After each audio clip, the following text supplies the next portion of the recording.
जय श्रीराम। ओडिशावासी को नमस्कार, सुप्रभात। आजिकार प्रसंग दीर्घ 78 वर्ष स्वाधीनता परे भी प्राय भूमिहीन परिवार को तांकर भिटामाटीर अधिकार कौन सी सरकार द्वारा भूमि आवंटन करा जाई पारि नाही। तेणु मु आज भूमिहीन विषय जनता को एवं सरकार को किसी वार्ता जनाऊ।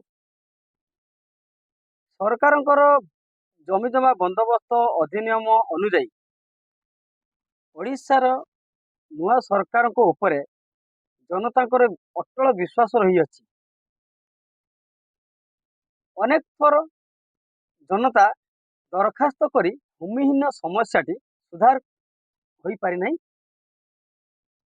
तेणु दिने थिले आमर नेता, आज आमर सरकार माननीय मुख्यमंत्री श्रीजुक्त मोहन चरण माझी को अनुरोध, आमे जो भली भूमिहीन समस्या रे वंचित न रहिबा पई सरकार जमी जमा बंदोबस्त अधिनियम फर्मटी प्रत्येक तहसिल ऑफिस रे रही आसीची एवं रही अछि।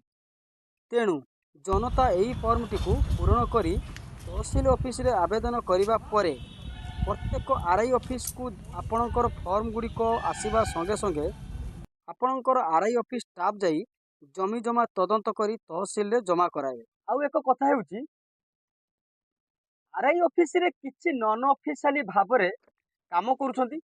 तेणु सेमानकर क्वालिफिकेशन बा योग्य अयोग्यता देखी स्टाफ भाव में नियुक्ति प्रदान कराइले ठीक भाव में सरकारी कल को चलवा सहित प्रत्येक जनता समस्या को समाधान तुरंत भाव में कर।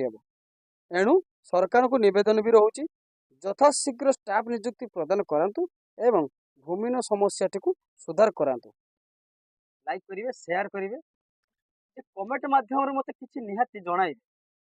रोची नमस्कार, जय जगन्नाथ।